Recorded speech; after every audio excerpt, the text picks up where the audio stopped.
Alemania, 1937. En solo 4 años, imponiendo su política económica nacional por la fuerza, Adolf Hitler parece estar cumpliendo su promesa de devolver la prosperidad a Alemania. Alemania en 1933 está económicamente hundida. Hay más de 6 millones de parados. Cuando Hitler toma el poder en 1933, hace al pueblo alemán la promesa de que esta será su mayor prioridad. Los nazis habían cosechado los frutos de la recuperación económica mundial y se apoyaron en políticas proteccionistas para dar máxima prioridad a la producción nacional, al tiempo que ponían en marcha un rearme militar a gran escala. No sé de ningún industrial o empresa que no apoyara el rearme. Y de hecho yo diría que era algo con lo que estaban de acuerdo la mayoría de los patriotas alemanes. Tenemos lo que parece crecimiento económico, estabilidad política. Y tenemos un país que empieza a parecer que está siendo bien dirigido y gestionado. Pero esta recuperación económica tuvo un lado más siniestro: la utilización de las leyes raciales de Nuremberg para confiscar negocios y propiedades de los judíos por los nazis. Los nazis y sus colaboradores se beneficiaron de la arianización, que fue un saqueo generalizado de propiedades y bienes judíos. Mientras Alemania saboreaba esta confianza recuperada, Hitler y sus compinches estaban muy ocupados vendiendo su alma. El oro de Hitler. 30 de enero de 1933. Alemania aclama a su nuevo canciller, Adolf Hitler. El inmigrante austríaco y excabo del ejército ha prometido a sus fieles nazis que Alemania volverá a elevarse a una posición de dominio y prosperidad. Pero Hitler no se conforma con tener el futuro de Alemania en sus manos. Quiere controlar toda Europa y quizá el mundo entero. Cuando Hitler llega al poder, decide convocar unas elecciones generales porque quiere ver si puede conseguir suficientes escaños en el Reichstag para introducir una ley habilitante. La ley habilitante sirve para deshacerse de la democracia y le permitiría tener todos los poderes del Parlamento en sus manos. Hitler quería el poder absoluto, pero para conseguirlo necesitaba dinero. Mucho dinero. El 20 de febrero de 1933, Hermann Göring, presidente del Reichstag, convocó a 25 de los más destacados industriales y financieros de Alemania a una reunión secreta con Hitler en su residencia oficial para discutir la financiación de la campaña electoral de los nazis. En esta reunión están presentes algunas figuras muy significativas. Tenemos a Gustav Krupp, Fritz von Opel, Georg von Schnitzler, Albert Vogler. Estamos hablando de empresarios del más alto nivel. Después de que Göring diera comienzo a la reunión e hiciera las presentaciones, Hitler tomó la palabra e hizo lo que mejor sabía hacer: halagar y cautivar a su público, y asegurarse de que entendieran que iba a hacerles la vida mucho más fácil a todos ellos, siempre y cuando siguieran sus planes y le llenaran los bolsillos. 14 años después, durante los juicios de Nuremberg, en 1946, los documentos presentados mostraron el alcance de la cooperación y de las contribuciones de los industriales a la causa nazi.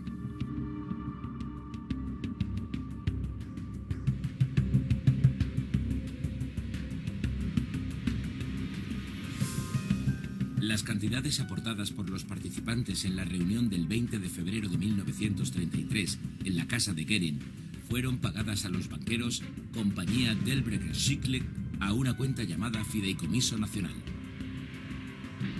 Se dispuso que yo sería el responsable de esta cuenta, que administraba como fideicomisario, y transfería sus fondos extendiendo cheques a nombre del señor Hess. No tengo conocimiento de lo que el señor Hess hizo con ese dinero.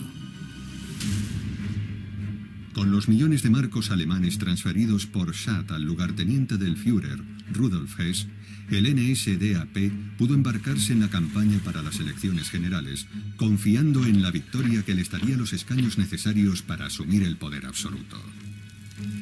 La campaña estuvo marcada por el incendio del Reichstag, hecho del que se culpó a los comunistas y que Hitler utilizó como pretexto para ilegalizarlos.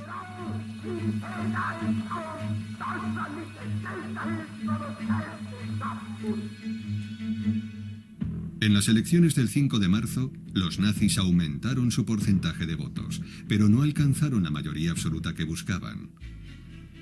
Iban a tener que negociar para formar una coalición en el Reichstag, por lo que mantener las arcas llenas era más importante que nunca. Como recompensa por sus servicios como intermediario con los principales magnates, se ofreció de nuevo a Schadt el 17 de marzo de 1933 su antiguo cargo de presidente del Reichsbank. El régimen de Hitler necesitaba credibilidad en este momento, y la mejor forma de conseguirla era mantener a su lado a figuras con credibilidad internacional. Y Schadt, que era una especie de portavoz del mundo financiero conservador, podía darles realmente esa credibilidad. A la hora de atraer a grandes empresas y financieros, Schadt fue el colaborador más importante de Hitler y Göring, pero su colaboración no estuvo exenta de conflictos.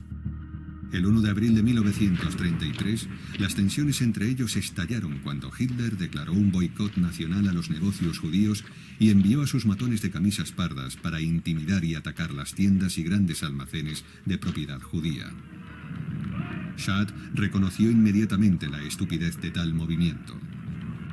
En primer lugar, estaban los inversores extranjeros que dijeron: estos grandes almacenes pueden ser judíos, pero nosotros somos ingleses, franceses, italianos, no somos judíos, y nos están perjudicando. Si quiebran, perdemos nuestra inversión. Con los bancos pasaba lo mismo. Decían: no somos judíos, hemos prestado dinero a estos grandes almacenes. Si no pueden pagar sus préstamos, nosotros perdemos. Al final se llegó a tal extremo que incluso los nazis, que trabajaban como empleados en grandes almacenes judíos, decían: el jefe puede ser judío, pero nosotros no. En esta ocasión, Hitler hizo caso a Schadt y retiró el boicot. Sin embargo, esta muestra de lo lejos que estaba dispuesto a llegar Hitler en su política de arianización gustó mucho a sus nuevos amigos de las grandes empresas y especialmente a uno de ellos, el fabricante de armas Gustav Krupp von Bohlen. Krupp, que en su día había criticado a Hitler y a los nazis, eligió este momento para convertirse a la causa. En 1918, cuando ya sabían que se avecinaba la derrota, los Krupp y otros industriales se las ingeniaron para sacar sus patentes y sus ingenieros de Alemania y trasladarlos a España, a Suecia, a los países neutrales. Incluso experimentaron con nuevas armas en la Rusia comunista. En la República de Weimar ya existía un acuerdo secreto de cooperación entre el Reichswehr y el ejército soviético. Se probaron en la Unión Soviética aviones de guerra y tanques que el Reich alemán no podía producir en virtud del Tratado de Versalles. Cuando tuvo la oportunidad de reunirse en secreto con Hitler el 3 de febrero de 1933, Krupp recibió garantías del inminente rearme de Alemania y de que en poco tiempo sus fábricas podrían volver a funcionar dentro de las fronteras alemanas. Días después de llegar al poder, Hitler pronunció un discurso ante un grupo de altos mandos del ejército y lo expuso con claridad. Dijo: la prioridad número 1 es el rearme y el ejército ocupará el lugar más importante en mi gobierno. Krupp, como otros empresarios alemanes, también era un oportunista. Estaba dispuesto a comprometerse con el poder político siempre que éste no pusiera en peligro sus intereses como empresario. Y así fue. Como empresa siderúrgica y de armamento, Krupp fue una de las que más se benefició del creciente gasto del Reich en armamento.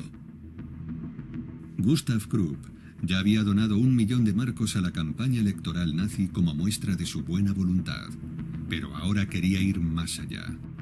Aseguró a Hitler que sus industrias estaban dispuestas a rearmar Alemania y a seguir contribuyendo al NSDAP sin más condiciones que la de servir y apoyar al Reich de Hitler.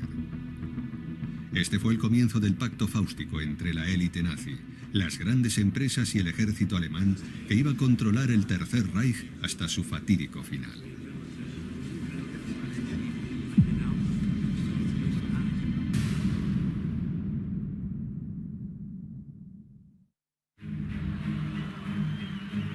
Para consolidar su poder sobre la economía alemana, Hitler necesitaba tener también el control de la clase trabajadora.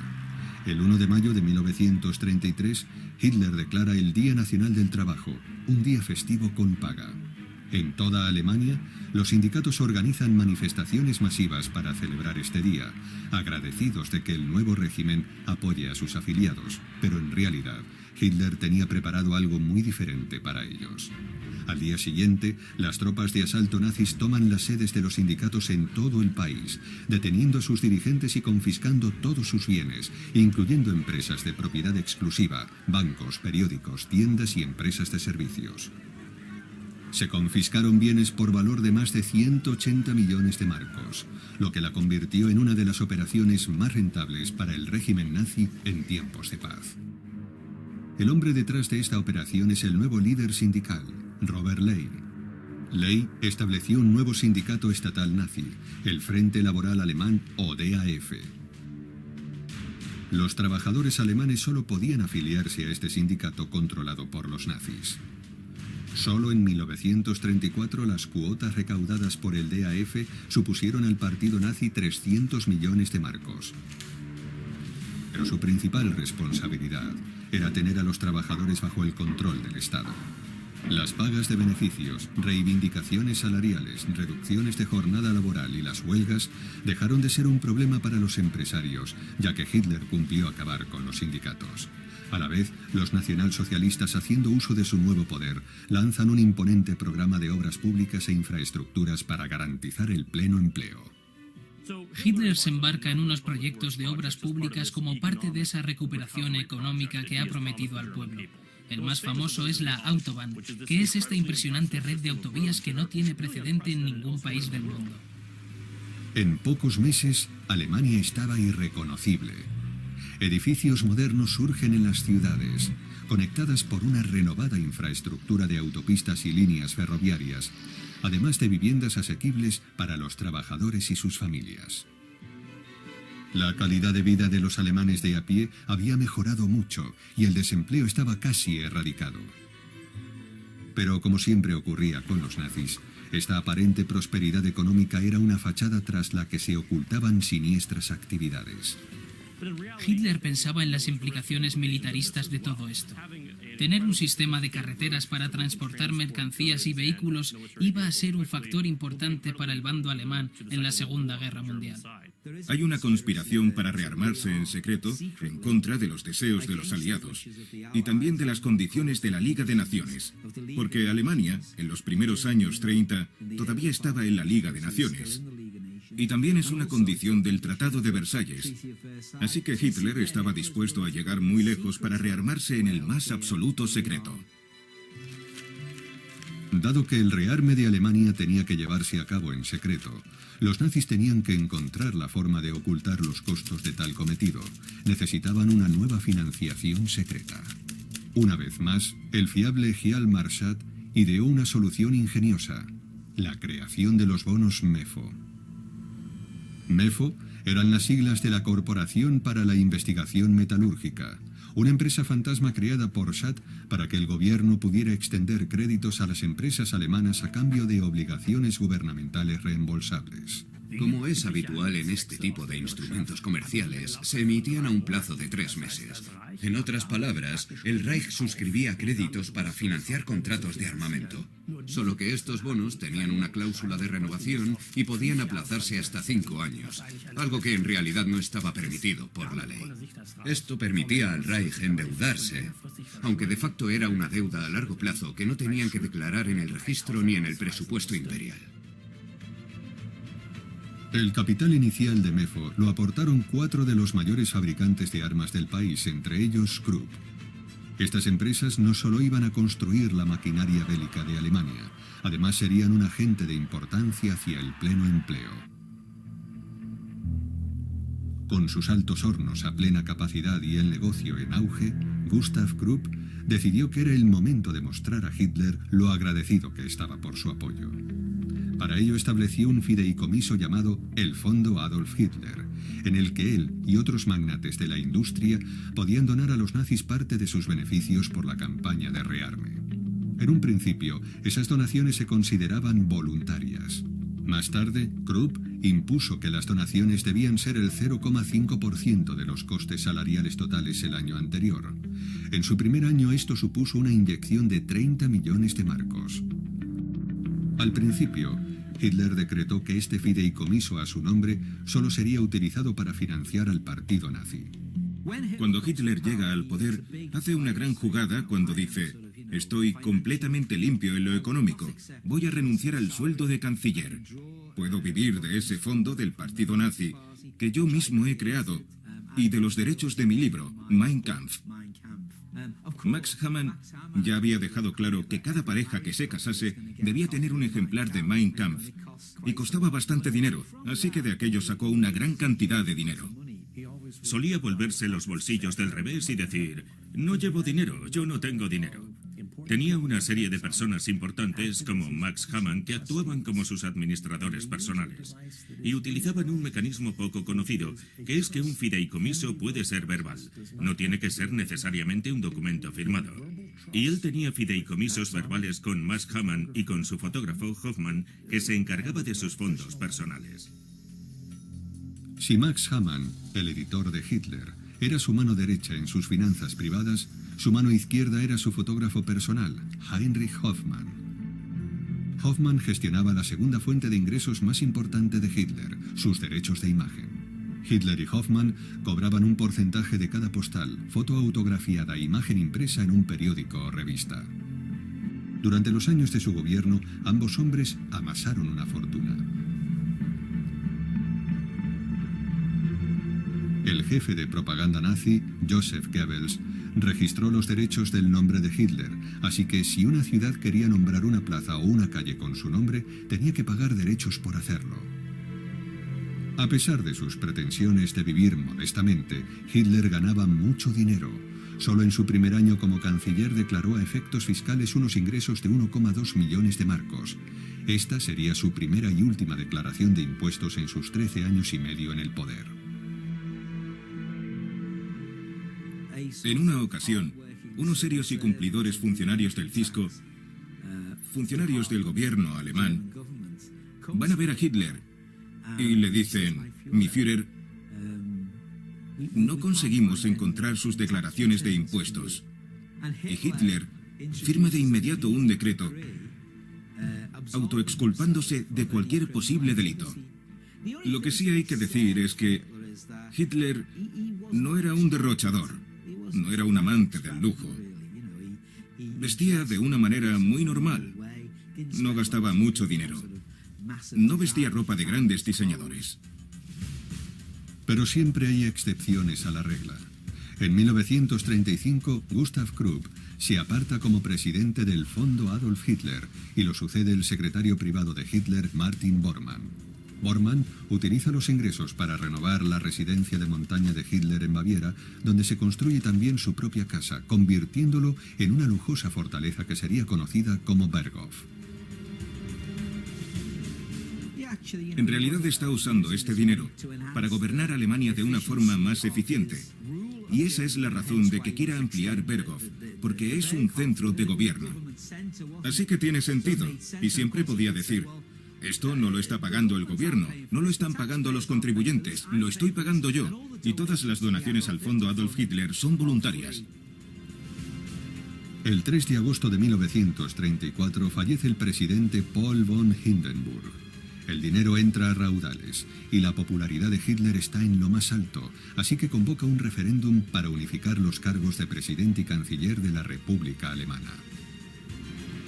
Se aprueba por una abrumadora mayoría y Hitler se convierte en el Führer del Tercer Reich, con todo el poder en sus manos para iniciar la siguiente fase de su plan: recuperar las fronteras anteriores a Versalles y lanzar una ofensiva contra el resto de Europa.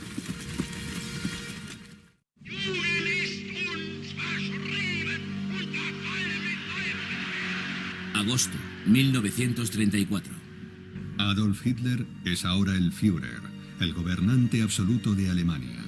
Tras ilegalizar y exiliar a todos sus oponentes políticos internos y concentrar toda la autoridad en su persona, ahora está dispuesto a hacer público su ya avanzado plan de rearme militar. Mientras embauca a los otros líderes mundiales asegurándoles que su rearme no tiene una intención agresiva, confía en su recién ascendido ministro de Economía, Hjalmar Schacht, para alimentar económicamente el rearme a un ritmo redoblado. Hjalmar Schacht fue sobre todo el responsable de financiar el rearme alemán con la economía exterior mediante la firma de acuerdos comerciales bilaterales que negoció como ministro de Economía, pero también mediante la ampliación de los plazos de liquidación de los préstamos y bonos. Hjalmar Schacht fue la imagen de seriedad que el Reich alemán quería presentar ante los países occidentales. En el extranjero se le consideraba la figura que podía moderar o incluso controlar políticamente a Hitler y a sus colaboradores más cercanos, pero esta idea era errónea. El 16 de marzo de 1935, Hitler proclama oficialmente el rearme de Alemania y pone su aparato industrial a toda máquina. Además, al mismo tiempo que incrementa el gasto militar del país, reimplanta el servicio militar obligatorio.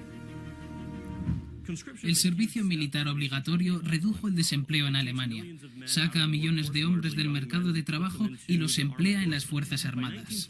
Alemania proclama haber reducido el desempleo a cero y alcanzado el pleno empleo.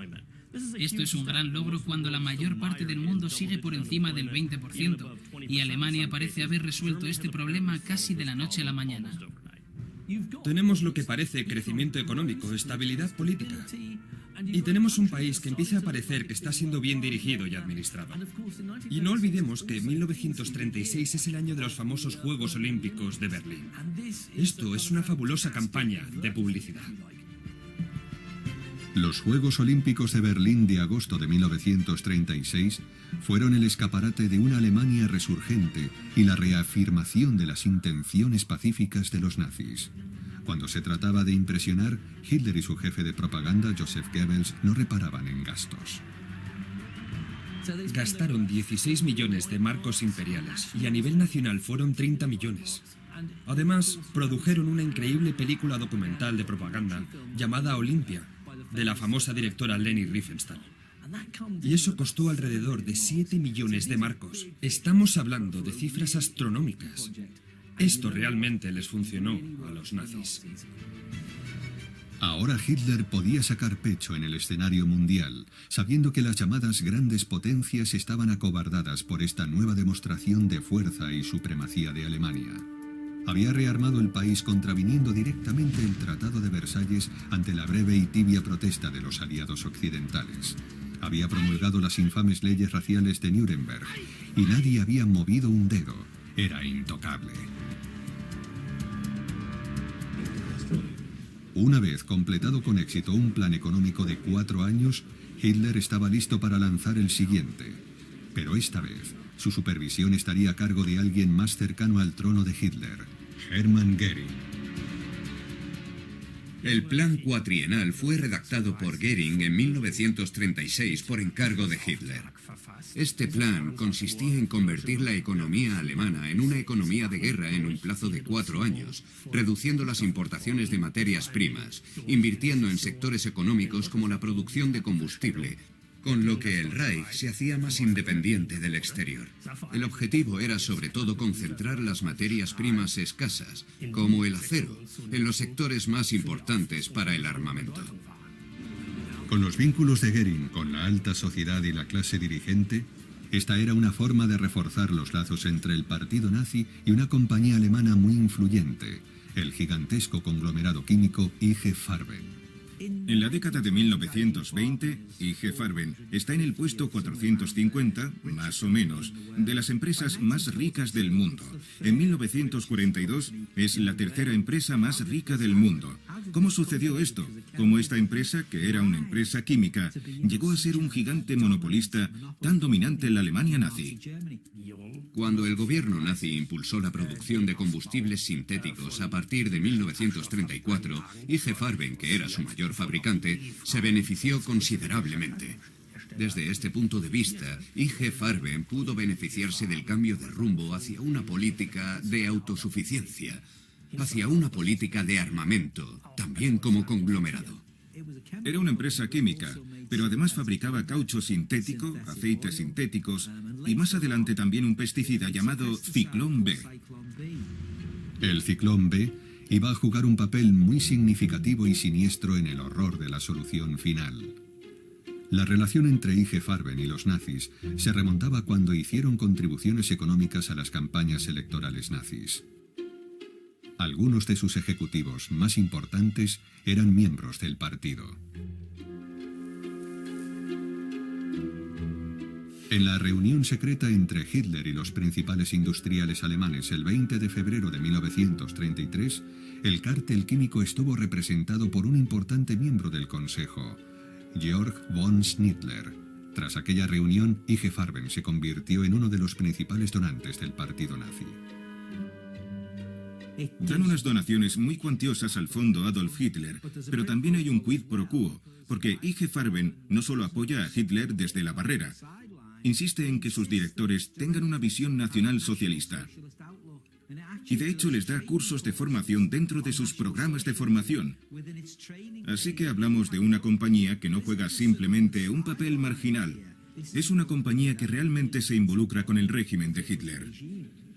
El nuevo plan económico cuatrienal iba a impulsar la producción de guerra sin precedentes, pero no todos estaban impresionados con el trabajo de Hermann Göring. Hjalmar Schacht pensaba que el peso pesado nazi estaba invadiendo su territorio y utilizando su posición para enriquecerse y promocionarse a él tanto como a Alemania. Todo lo que se consiguió con el plan cuatrienal no fue más que la consecuencia de las medidas que yo había tomado como ministro de Economía. A finales de 1937 yo ya los había coordinado con el plan cuatrienal y con la industria, cuando la Fundación Reichswehr Hermann Göring me tomó completamente por sorpresa.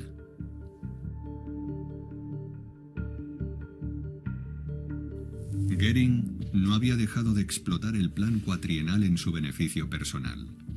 Fue cuando los fabricantes de armamento se preocuparon por la calidad de las principales reservas de mineral de hierro en las montañas de Harz. Göring no solo prohibió el uso del mejor mineral importado, sino que fundó una nueva empresa estatal de fundición de hierro llamada Reichswerk Hermann Göring, de cuyos beneficios iba a embolsarse una generosa tajada.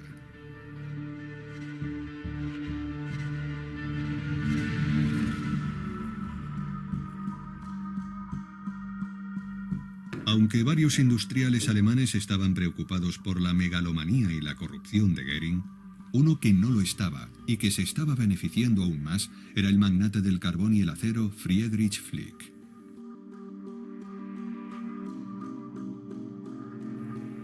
Flick, un hombre que había construido su imperio industrial desde los cimientos, fue uno de los 25 empresarios presentes en la reunión secreta del 20 de febrero de 1933. En aquella ocasión, Flick contribuyó con una donación de 100.000 marcos, que se convertirían en una aportación anual. Como muchos otros, Flick obtendría a cambio contratos para el programa gubernamental de rearme.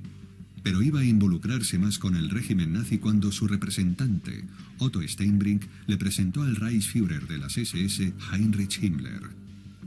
Flick se convirtió rápidamente en partidario del mariscal.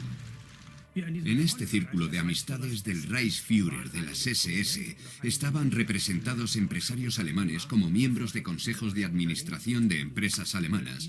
Este grupo de amigos del Reichsführer de las SS tenía la misión de recaudar donaciones en beneficio del mismo Heinrich Himmler, de las que éste podía disponer libremente. Estas donaciones anuales ascendían a cerca de 1 millón de marcos al año. Himmler había visto con amargura cómo su eterno rival por la atención de Hitler, Göring, se había convertido en el señor de la economía alemana.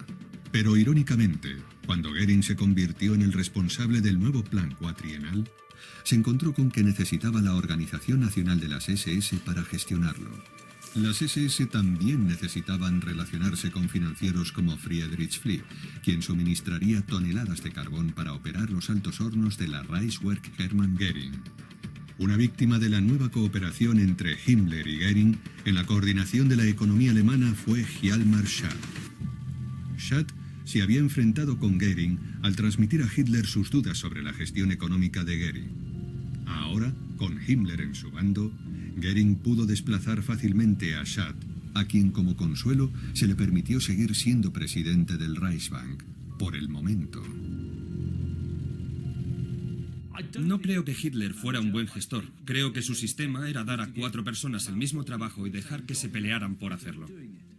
Había mucha gente que competía por obtener la atención de Hitler. No se delegaba adecuadamente, no había una gestión adecuada. Tras quitar del medio a Schad, Göring había consolidado con éxito su posición como jefe único y supremo de la economía y la industria alemana. Con su habitual estilo soberbio, no pudo resistirse a dar el golpe de gracia al humillado Schad con una llamada telefónica de despedida desde su suntuoso despacho en el Ministerio de Economía. Herr Schad, ahora mismo estoy sentado en su sillón. Alemania, noviembre de 1937. Desde hace un año la economía en expansión de la nación ha estado bajo el control de uno de los hombres de confianza de Hitler, Hermann Göring. Pero a pesar de su ritmo de crecimiento, sigue teniendo varios problemas importantes. Su autosuficiencia y su enfoque proteccionista han supuesto la sustitución de materias primas de alta calidad importadas por otras nacionales de menor calidad. Y para satisfacer las demandas del plan cuatrienal y mantener el ritmo de rearme, el Tesoro alemán tiene que suscribir grandes préstamos endeudándose gravemente. Hay que tener en cuenta que el país se está recuperando porque se está endeudando. Está pidiendo mucho dinero prestado y la única forma para devolver tanto dinero es mediante la expansión territorial. Y eso significa invadir otros países y saquearlos. El 12 de marzo de 1938, las tropas alemanas anexionan su pequeña vecina Austria sin hacer un solo disparo. Tras 25 años fuera de su país natal, Adolf Hitler elige simbólicamente el paso fronterizo de Braunau am Inn, su ciudad natal, para hacer su entrada triunfal.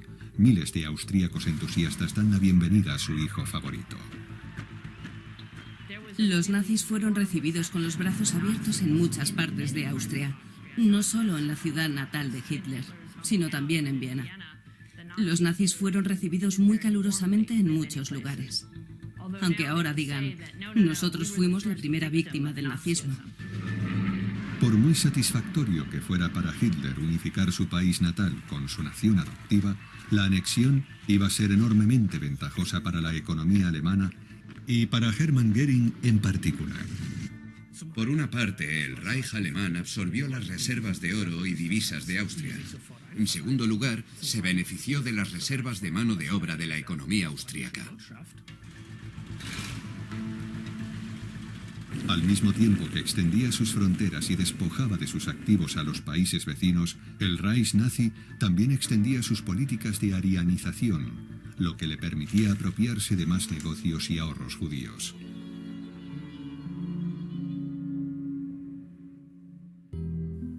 La arianización era un programa muy bien desarrollado y bien orquestado.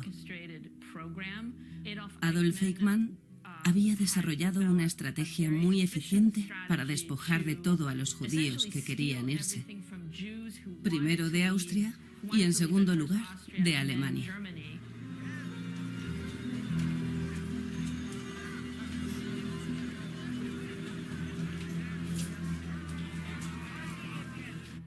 Así que iban a un negocio, ya fuesen unos grandes almacenes o un periódico judío, y decían: puedes hacer una de estas dos cosas.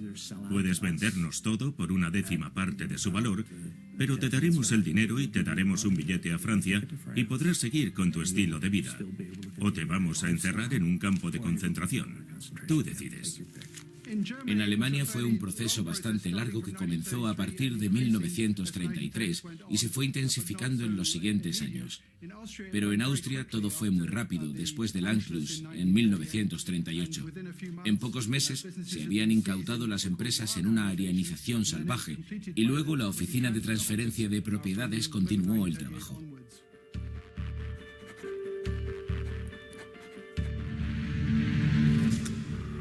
En esta etapa, los nazis aún no habían puesto en marcha la solución final a la cuestión judía.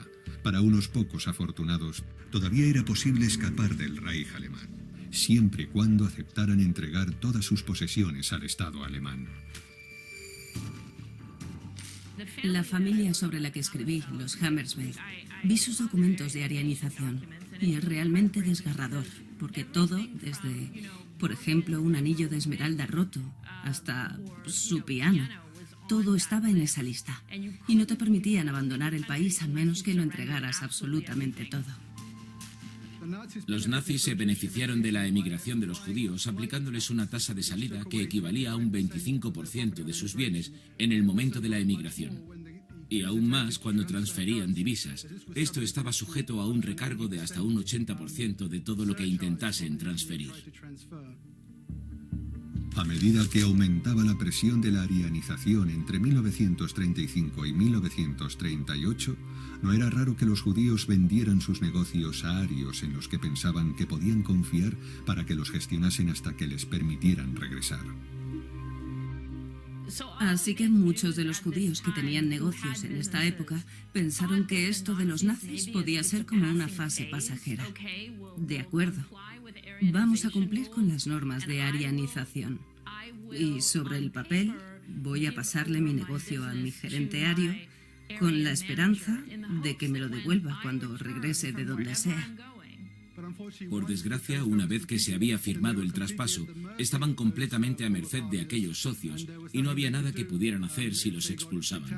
Y luego, en segundo lugar, el dinero que recibían a cambio también iba a parar a cuentas bloqueadas, así que al final tampoco les servía de nada. En Austria, este proceso se intensificó cuando Goering impuso el registro obligatorio de las propiedades judías como parte de su plan cuatrienal. La Oficina Central de Seguridad del Reich era una especie de oficina de liquidación. En esencia, te daban un visado de salida para abandonar tu propio país. Pero era como una fábrica donde entrabas, te robaban todas tus posesiones, renunciabas a todo sobre el papel y al final conseguías los documentos para poder salir, si tenías suerte.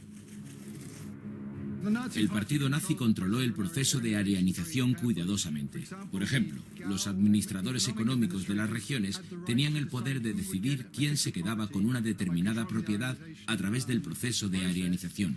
Casi todo acababa en manos de miembros del partido nazi, dando lugar a una gran corrupción. Las persecuciones ideológicas y económicas de los judíos iban de la mano.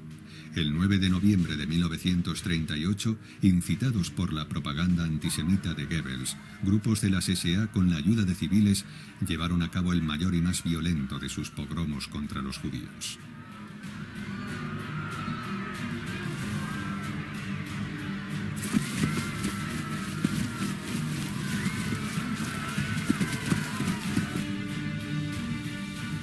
La noche de los cristales rotos. Cientos de propiedades judías, comercios y sinagogas fueron incendiados sistemáticamente.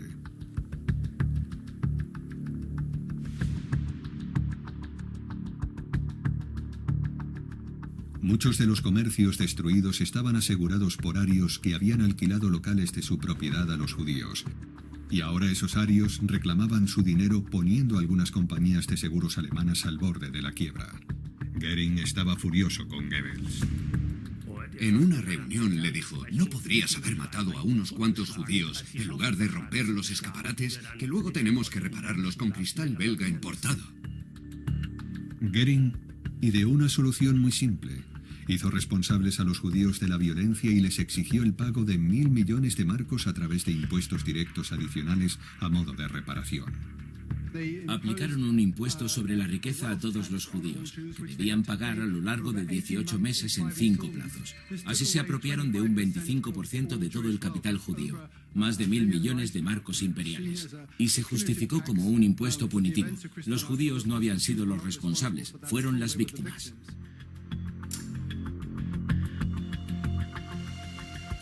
En un intento de salvar al menos una parte de sus activos, algunos judíos los enviaban a Suiza, donde pensaban que el secreto de su sistema bancario podría mantener algunas de sus posesiones fuera del alcance de los nazis.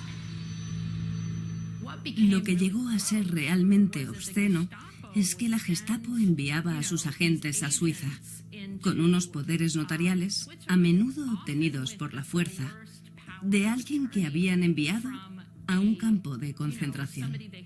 Y presentaban aquellos poderes y decían, soy el representante legal de tal persona y estoy aquí para retirar todos sus activos del banco. En octubre de 1938, después de invadir Austria y la crisis de los Sudetes, ante apenas un murmullo de protesta de la comunidad internacional, Hitler se estaba preparando para ampliar su expansión en busca de territorio y recursos. El 15 de marzo de 1939, Hitler movilizó sus tropas y ocupó el resto de Checoslovaquia. Al igual que en Austria, el ejército alemán apenas encontró resistencia, y la comunidad internacional abandonó al gobierno checo a su suerte. Edvard Benes, presidente de Checoslovaquia. Checoslovaquia contaba con algunas de las industrias más desarrolladas del antiguo imperio austrohúngaro, así como con importantes reservas de carbón en la región de Silesia. Todo fue rápidamente incautado y puesto bajo el control del Reich.